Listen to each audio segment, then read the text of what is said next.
Good tea. You're a 9-year-old, forced by your parents to switch your gender from being a girl to being a boy.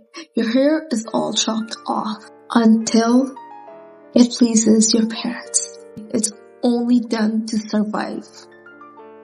And to make matters worse, your dad is a drug addict, addicted to opium.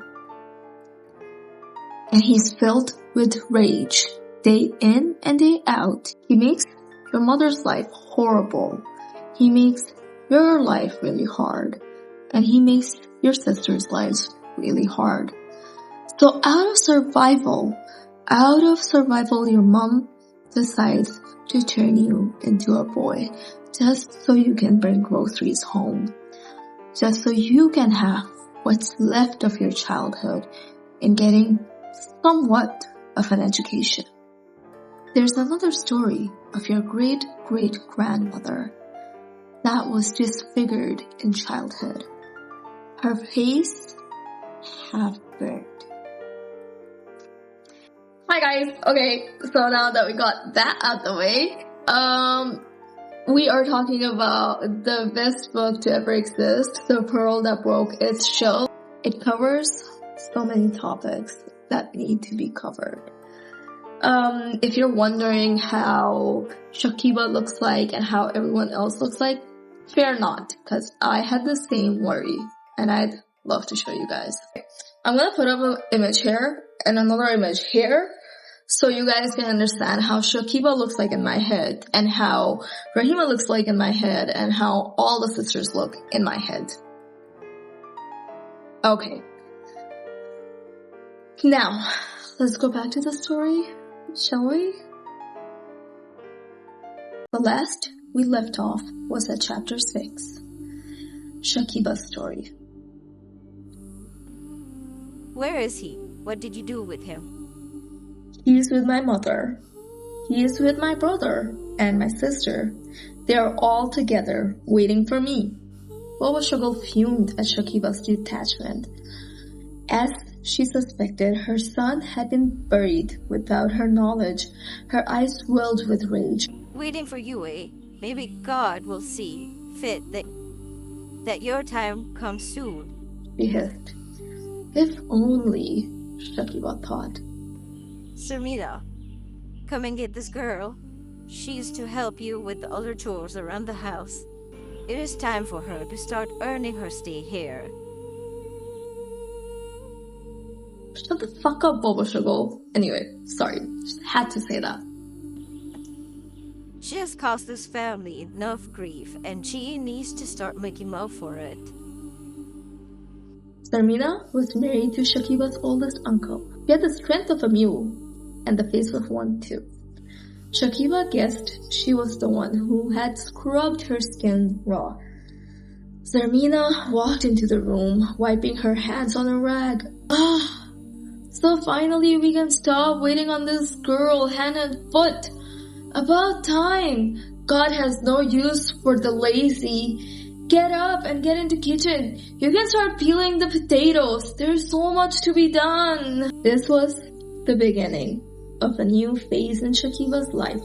She was no stranger to hard work, to lifting and peeling, to scrubbing and hauling.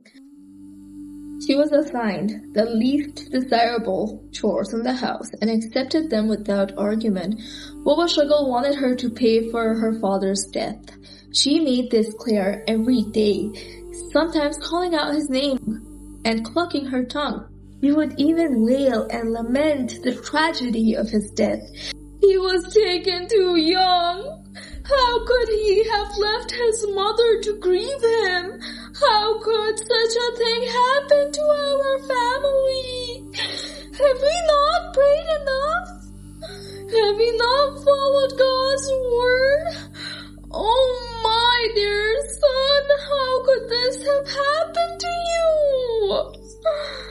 Her daughters-in-law would sit at her side, plead with her to be strong and tell her that Allah would care for him, and would tell her that Allah would care for him since his own family had not.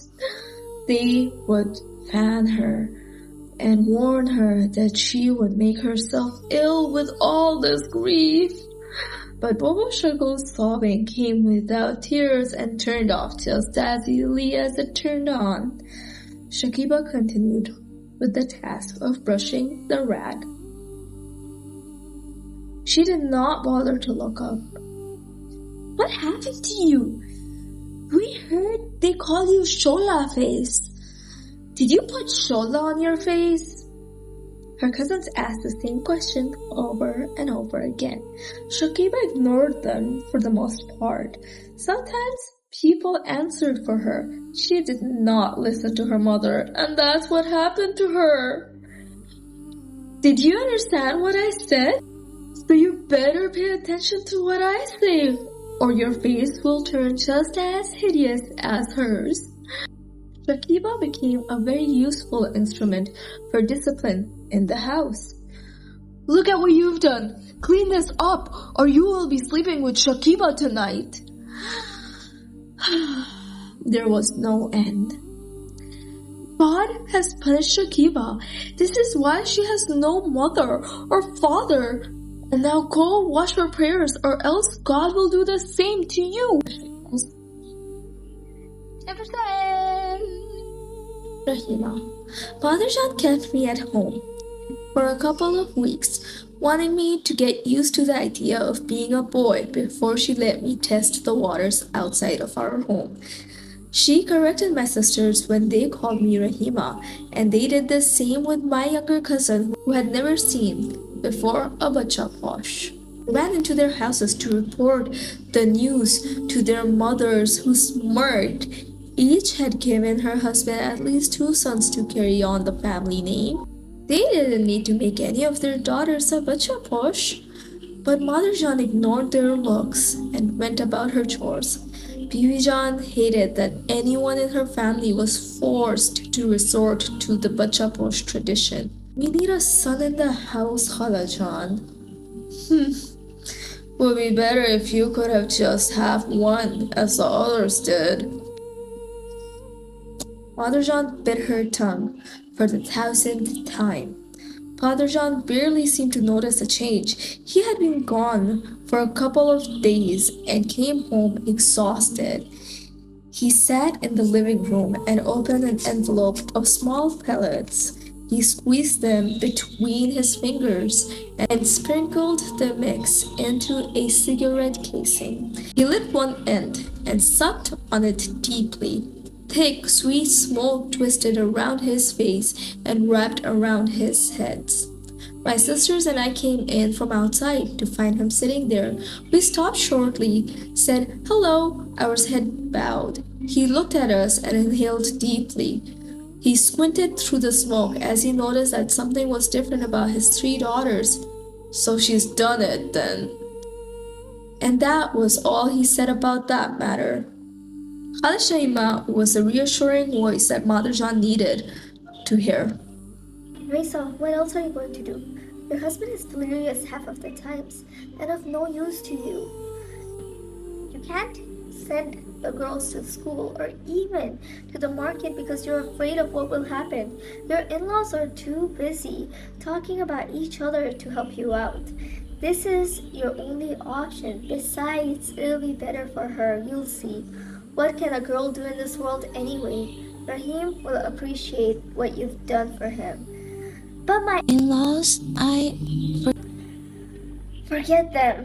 The person who doesn't appreciate the apple doesn't appreciate the orchard. You'll never please them. The sooner you figure this out, the better you'll be." My first errand as a boy was an exciting one. I was to go to the market for oil and flour. Mother John handed me a few bills and watched me walk down the street. My sisters poked their faces around either side of her skirt, trying to get a look as well. I kept glancing over my shoulder and waved at Mother John cheerfully, trying to inspire a little confidence in both of us that I could pull this off. The streets were lined with shops, copper pots, baby clothes, sacks of rice, and dried beans. Colorful flags hung from front doors. The shops were two-level balconies on the second floor, where men sat back and watched the comings and goings of their neighbor. None of the men walked with an urgency. The women, on the other hand, moved purposefully and carefully. I stepped into the first shop I recognized, a large sign overhead announcing the arrival of a new cooking oil. Aga Sahib, how much for a kilo of flour? I asked, remembering to keep my shoulders straight. I couldn't quite bring myself to look the man in the eye, so I kept shifting my gaze to the tin cans he had stocked on the shelf behind him. 15,000 Afghanis, he said, barely looking up. Not too long ago, a kilo of flour had cost 40 Afghanis, but money was worth less now that everyone had bags of it. I bit my lip. This was double what I had seen him charge my mother, which she complained was already too much. I wasn't surprised. I had come to see this man twice before when my mother had reluctantly sent me out to the street market, and I had been able to bargain him down to half of what he originally demanded. That's too much, Aga Sahib. Not even a king could pay that much. How about 6,000 Afghanis? You take me for a fool, little boy? No, sir. My chest puffed to hear him call me a boy. But I know that Aga Karim has flour for sale too, and he charges much less. I didn't want to walk all the way down to his shop, but 10,000 Afghanis, that's it. Aga Sahib, it's only 1 kilo I'm asking for. 8,000 Afghanis is all I'll pay. Boy, you're wasting my time, he barked. But I knew he had nothing else to do. He'd been picking dirt from his fingernails when I entered his shop. Then I'll pay you 12,000 Afghanis, but I'll need a kilo of flour and a kilo of oil to go with it. A kilo of oil? Have you?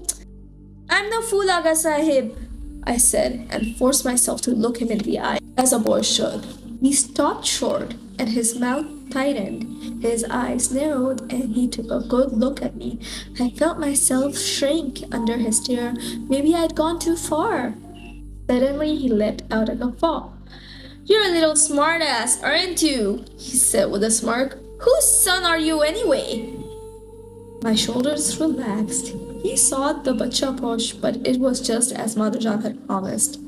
People understood. I'm Arif's son, from the other side of the field past the stream. Well done, my boy. Here, take your oil and flour and run off before I come to my senses. I quickly counted the bills, took my spoils, and hurried back home to show Madhujan. My walk turned to a jog. I realized I didn't have to be demure and proper. I tested an old man walking by. I looked directly at him, meeting his squinted eyes and seeing that he didn't react to my forwardness. Thrilled, I started to run faster. No one gave me a second glance. My legs felt liberated as I ran through the streets without my knees slapping against my skirt and without worrying about chastising my eyes. I was a young man, and it was in my nature to run through the streets. Madhujan smiled to see me panting and grinning. I laid the goods before her and proudly showed her how much money I'd returned home with. Well, looks like my son bargains better than his mother, she said. I started to understand why Madhujan needed a son in the home. Certain chores she had left for my father had not been done in months. Now she could ask me. When my sister's shoes came undone, the rubber sole flopping like an open mouth, I took them to the old man down the street. With only 3 fingers on his right hand, he could fix any shoe in any kind. I brought bread from the baker and chased the stray dog down the street. My father would come home, his eyes red and small, and laughed when he saw me. Bacham! Ask your sister to bring me a cup of tea and tell her to fix me something to eat too, he said, ruffling my hair as he walked lazily to the corner of the living room, stretched out on the floor, his head thumping against the pillow cushion. I was confused for a moment. Why hadn't he asked me to bring the tea and food? But realization swept over me as I walked into the kitchen. I saw Rohila first. Hey Rohila, Father John wants some tea and something to eat with it. He's in the living room. So, why didn't you put a plate together? You know there's some korma kachalu in the pot. He didn't ask me. He said to tell my sister. That's you. Anyway, I'm going out. Don't take all day. He looks hungry, I said cheerfully. Rohila's hazel eyes gave me a look, even as she turned to heat up the bowl of potato stew for our father. She was angry, and part of me knew I was being a brat. But everything I was experiencing was new, and I wanted to enjoy it. I ignored the shadow of guilt and headed out to see if the stray dog had returned for another game of chase. It would be different, I understood. Khala Shaima's plan had worked well within the confines of our family compound and even in my trip to Bazaar. School would put this charade to the test though, and I could sense my mother's trepidation. My sisters were furious. Father John had decided they were to stay home, even though I could have accompanied them to the school. Just remember that your father decided to send you to school this year. You are one of the boys.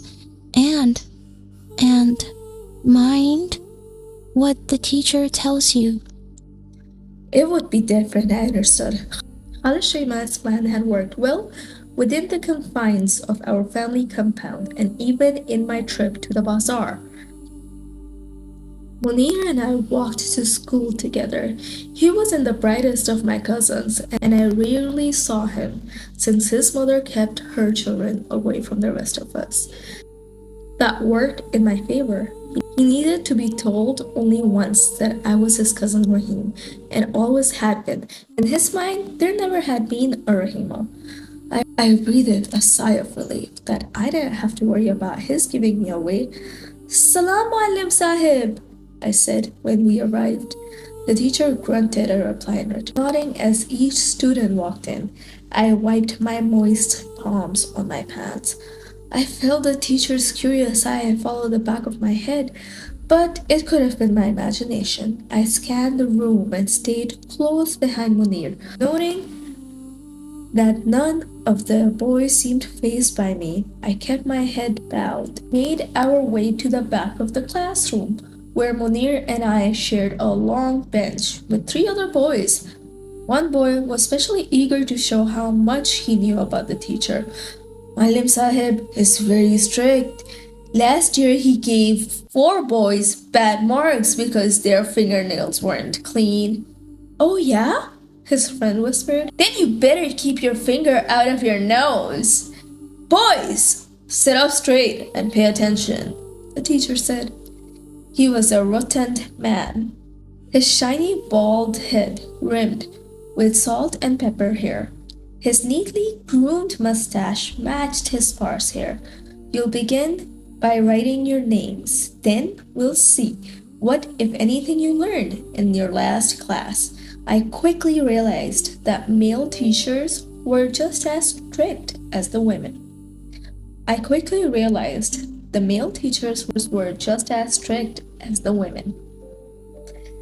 Class wasn't much different except that there was more whispering and shooting each other looks than I'd ever seen in a girls' classroom. I wrote my name carefully and watched Munir struggle from the corner of my eye. His letters were awkwardly connected and an extra dot had changed. Munir to Mutir. I debated correcting him, but the teacher looked in my direction before I could even begin to whisper. He walked around the room and looked at everyone's name, shaking his head at some and grunting at others. Very few seemed to meet his standards. He looked over my shoulder, and I could hear the air whistle through his nostril, his belly casting a shadow over my paper. My name got no reaction, which I could take only to mean it had not severely disappointed him. Munir's notebook, however, made him groan. "What is your name?" he demanded. Munir. He stole a glance upward at the teacher, but quickly looked down. "Munir," he said dramatically, "if you come back to this class tomorrow and make a single mistake in your name, I'll send you back to repeat last year's work. Understood?" "Yes, Malim Sahib," Munir whispered. I could feel the heat from his face. So the boys weren't learning much more than girls, I realized. After class, the boys were more interested in racing outside and kicking a ball around than questioning who I was or where I'd come from. Munir and I walked home with two boys named Ashraf and Abdullah. They were neighbors who lived a half-kilometer from our family's house. This was the first time I'd met them, though they knew Munir and my other boy cousins. "What's your name again?" Ashraf asked. He was the shorter of the two and had light brown hair and round eyes. He was pretty enough to make me wonder if he was like me, a girl underneath those pants. "My name is Rahim." "Yeah, his name is Rahim. He's my cousin," Munir added. The teacher's warning had shaken him up, but now that we were outside, he was breathing easier. "Abdullah, have you ever seen Rahim before?" Abdullah shook his head. He was dark-haired, slim, and calmer than his neighbors. "Oh, are you any good at soccer, Rahim?" I stole a side glance and shrugged my shoulders. "Oh, he's really good at soccer," Munir said empathetically. His reply caught me off guard. "I bet he could beat you."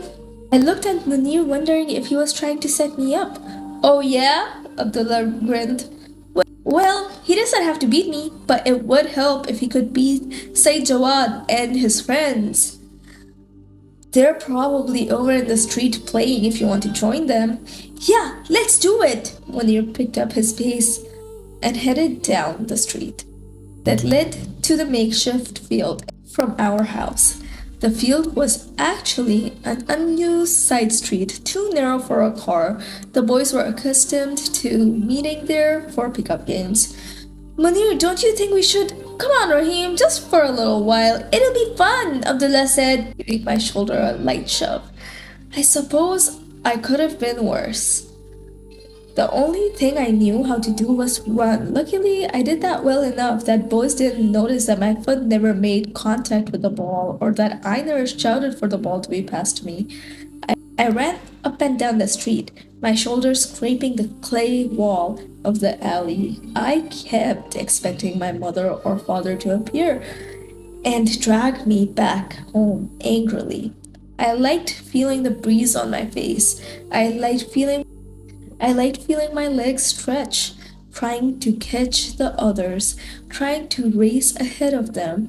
My arms swung by my side free. "Over here! Pass it over here! Don't let get to him! Catch him!"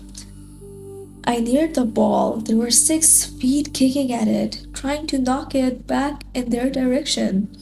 I stuck my foot into the meal. I felt the leather against my sole.